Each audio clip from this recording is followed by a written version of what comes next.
अनुष्का यादव के भाई जो हैं आकाश यादव, उन्होंने भी स्टेटमेंट दिया कि कहीं ना कहीं जो तेज प्रताप यादव है उनको नजरअंदाज करना लालू परिवार को महंगा सौदा साबित हो सकता है। और अनुष्का यादव के भाई ने ये भी कहा कि इन सब के पीछे तेजस्वी की चाल है, क्योंकि तेजस्वी ने तेज प्रताप को पार्टी से निकलवाया। फिर उसके बाद तेजस्वी ने आकाश यादव को भी पशुपति पारस से कहकर 6 साल के लिए पार्टी से निकलवा दिया। अब यहाँ पर अगर हम देखें, तेजस्वी यादव से अभी एक सवाल किया गया जिसमें उन्होंने 2020 में चुनाव के समय जो उनकी पार्टी जीतते जीतते हार गई उस पर बयान दिया, और इसके साथ साथ उनसे ये पूछा जाता है सीएम चेहरा कौन होंगे, तो उस पर कहते हैं कि आप लोग चिंता मत करिए, हम सरकार के साथ साथ बिहार को ही बनाएंगे, यानी बिहार को अलग तरीके से पेश करेंगे। तो तेजस्वी यादव खुले तौर पर क्यों नहीं स्वीकार कर रहे हैं? कहीं वो ये ऑप्शन बचा तो नहीं रहना देना कहीं ना कहीं रखना चाहते कि अगर भविष्य में कल को नीतीश चाचा आना चाहें तो उनको भी मुख्यमंत्री कुर्सी सौंप सके, क्योंकि उन्हें पता है कि तेज प्रताप खिलाफ हो सकते हैं, बिल्कुल हो सकते हैं, क्योंकि तेज प्रताप के पास विकल्प भी क्या है। अगर आप देखें वो कल को बीजेपी में जाते हैं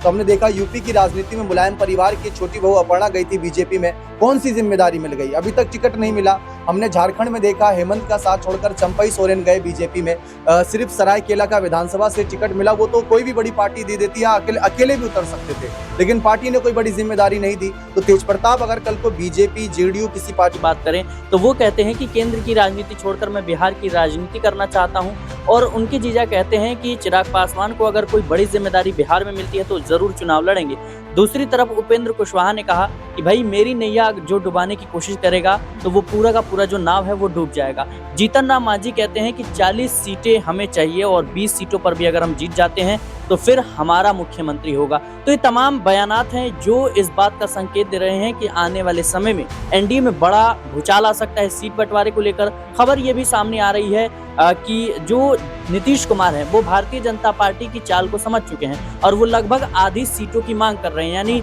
120 से 22 सीटों की मांग कर रहे हैं, ताकि कम सीटों पर अगर उन्हें जीत मिलती है फिर भी मुख्यमंत्री की जो कुर्सी है वो उनके हाथ में ही रहे। वो किसी भी कीमत पर नहीं चाहते कि भारतीय जनता पार्टी के बराबरी पर चुनाव लड़े या फिर उससे कम पर चुनाव लड़े, क्योंकि नीतीश कुमार ने महाराष्ट्र में क्या हुआ वो जरूर देखा है और नीतीश कुमार पुराने खिलाड़ी रहे हैं। तो जाहिर सी बात है तमाम दांवपेच हैं जो कहीं ना कहीं इस बात के संकेत दे रहे हैं कि आने वाले समय में एनडीए में भी सीट बंटवारे को लेकर बड़ा बवाल देखने को मिल सकता है। बिहार में होने वाले विधानसभा चुनाव से पहले जहां एनडीए के अंदर सीट बंटवारे को लेकर घमासान अभी थमा नहीं है, तो वहीं दूसरी तरफ सीएम चेहरे को लेकर भी तमाम सवाल खड़े हो रहे हैं कि क्या एनडीए की सरकार अगर बनी तो नीतीश सीएम चेहरा रहेंगे या नहीं रहेंगे, या नीतीश अगर खुद सीएम नहीं रहते तो क्या वो अपने बेटे निशांत को सीएम पद की जो जिम्मेदारी है या सीएम पद की जो सीएम पद है वो उन्हें दे सकते हैं, या इस तरीके से शर्त रख सकते हैं कि एनडीए की सरकार बनी तो उनके बेटे निशांत को सीएम बनाया जाए। लेकिन ऐसे में एक सवाल ये खड़ा हो रहा है कि क्या अगर बीजेपी नीतीश की शर्तों को नहीं मानती तो क्या नीतीश एनडीए का साथ छोड़ देंगे? और देखा भी जा रहा है कि नीतीश कुमार दिल्ली तो आते हैं लेकिन नीति आयोग की बैठक में वो शामिल नहीं होते हैं। इसके अलावा ये भी देखा जा रहा है कि नीतीश फिलहाल अभी सीटों को लेकर भी कुछ ज्यादा बात नहीं कर रहे हैं। तो आखिरकार नीतीश के मन में चल क्या रहा है और क्या नीतीश को सीटें कम भी दी जाएंगी तो उस पर भी क्या सवाल खड़ा होगा? इन्हीं तमाम मुद्दों पर बातचीत करने के लिए आज हमारे साथ हमारे जो सहयोगी हैं वो हमारे साथ जुड़े हैं। तो सबसे पहले सिराज भाई हमारे साथ जुड़े हुए। सिराज भाई बहुत बहुत स्वागत है इस प्रोग्राम में आपका। बिहार चुनाव से पहले ये देखा जा रहा है सिराज भाई कि सीटों को लेकर काफी ज्यादा पेच फंसा हुआ है। बीजेपी को लेकर है कि भैया 100 प्लस सीटें पे वो चुनाव लड़ती नजर आएगी, लेकिन मैं अगर बात करूं हिंदुस्तान आवाम मोर्चा की, लोक जनशक्ति पार्टी की, तो इन्हें कितनी सीटें दी जा रही हैं और क्या लग रहा है कि चुनाव से पहले एनडीए में जो सीट बंटवारे का मामला है वो कहीं ना कहीं खेल बिगाड़ता जो है वो नजर आएगा? जाहिर सी बात है दीपक जी, बहुत ही महत्वपूर्ण सवाल है बिहार और एनडीए के लिहाज से, क्योंकि देखिए बिहार में विधानसभा चुनाव नजदीक है, जहां एक तरफ नीतीश कुमार को लेकर भारतीय जनता पार्टी ने अभी तक कुछ भी स्पष्ट नहीं किया है कि मुख्यमंत्री वो बनेंगे या नहीं बनेंगे, तो वहीं दूसरी तरफ देखा जाए तो चिराग पासवान हो या फिर जीतन राम मांझी, उपेंद्र कुशवाहा, ये तमाम नेता कहीं ना कहीं भारतीय जनता पार्टी को चेतावनी देने का काम कर रही हैं। खास तौर पर चिराग पासवान की बात करें तो वो कहते हैं कि केंद्र की राजनीति छोड़कर मैं बिहार की राजनीति करना चाहता हूं, और उनके जीजा कहते हैं कि चिराग पासवान को अगर कोई बड़ी जिम्मेदारी बिहार में मिलती है तो जरूर चुनाव लड़ेंगे। दूसरी तरफ उपेंद्र कुशवाहा ने कहा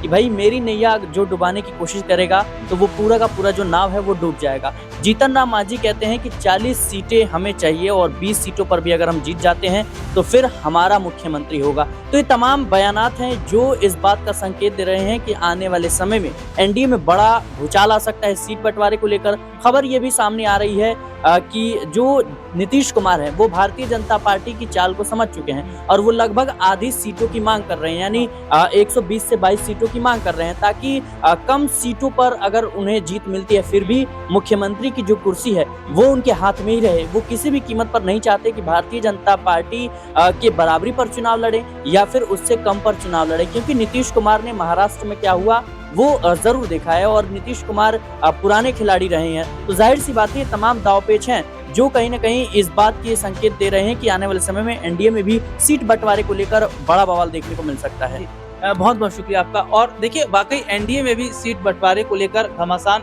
देखने को मिल सकता है और कहीं ना कहीं जो मुश्किलें हैं वो एनडीए के अंदर भी बढ़ती नजर आ रही है। लेकिन मुश्किलें तेज प्रताप भी तेजस्वी की बढ़ा रहे हैं क्योंकि पार्टी और परिवार से उन्हें बाहर निकाल दिया गया है। अब नई पार्टी बना चुके हैं, नई पार्टी की भी बात चल रही है,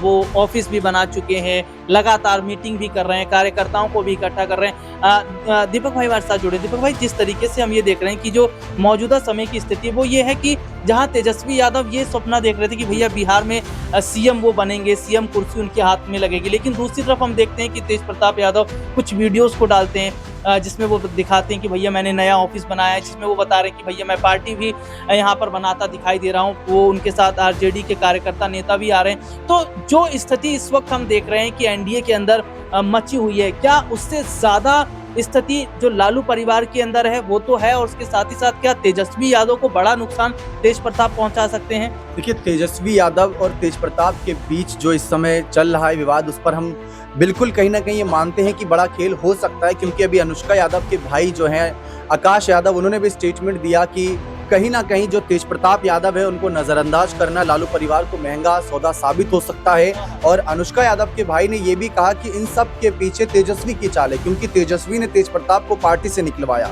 फिर उसके बाद तेजस्वी ने आकाश यादव को भी पशुपति पारस से कहकर 6 साल के लिए पार्टी से निकलवा दिया। अब यहाँ पर अगर हम देखें, तेजस्वी यादव से अभी एक सवाल किया गया जिसमें उन्होंने 2020 में चुनाव के समय जो उनकी पार्टी जीतते जीतते हार गई उस पर बयान दिया, और इसके साथ साथ उनसे ये पूछा जाता है सीएम चेहरा कौन होंगे, तो उस पर कहते हैं कि आप लोग चिंता मत करिए, हम सरकार के साथ साथ बिहार को ही बनाएंगे, यानी बिहार को अलग तरीके से पेश करेंगे। तो तेजस्वी यादव खुले तौर पर क्यों नहीं स्वीकार कर रहे हैं? कहीं वो ये ऑप्शन बचा तो नहीं रहना देना कहीं ना कहीं रखना चाहते कि अगर भविष्य में कल को नीतीश चाचा आना चाहें तो उनको भी मुख्यमंत्री कुर्सी सौंप सके, क्योंकि उन्हें पता है कि तेज प्रताप खिलाफ हो सकते हैं, बिल्कुल हो सकते हैं, क्योंकि तेज प्रताप के पास विकल्प भी क्या है। अगर आप देखें, वो कल को बीजेपी में जाते हैं तो हमने देखा यूपी की राजनीति में मुलायम परिवार की छोटी बहू अपर्णा गई थी बीजेपी में, कौन सी जिम्मेदारी मिल गई? अभी तक टिकट नहीं मिला। हमने झारखंड में देखा, हेमंत का साथ छोड़कर चंपई सोरेन गए बीजेपी में, सिर्फ सरायकेला का विधानसभा से टिकट मिला, वो तो कोई भी बड़ी पार्टी दे देती है, अकेले भी उतर सकते थे, लेकिन पार्टी ने कोई बड़ी जिम्मेदारी नहीं दी। तो तेज प्रताप अगर कल को बीजेपी जेडीयू किसी पार्टी को रुख करते तो उन्हें शुरू से शुरुआत करनी होगी, लेकिन उन्हें पता है कि अगर आरजेडी के कार्यकर्ताओं को अपने पाले में ले आया, अपनी मजबूत स्थिति कर ली, तो कहीं ना कहीं लालू यादव इस बात के लिए बेबस हो जाएंगे कि यार आप हमारे साथ आ जाओ। अब जैसे महाराष्ट्र में चाचा भतीजे की जोड़ी शरद पवार और अजित पवार के बीच देखने को मिलता है, अब चांसी से बताया जा रहा है शरद और अजित एक साथ आ सकते हैं। शायद शरद वो बात भूल गए कि अजीत ने उनको कितना नुकसान पहुंचाया, वही कहीं ना कहीं नुकसान तेज प्रताप भविष्य में तेजस्वी को ना पहुंचा दें, उसी बात का ध्यान लालू यादव रखेंगे। लेकिन लालू यादव ने यह भी सलाह दी थी कि जो भी तेज प्रताप से संपर्क रखेगा वो थोड़ा सा कहीं ना कहीं विचार करे कि वो क्या कर रहा है, तो मतलब लालू ने इस पर भी चेतावनी दे रखी है।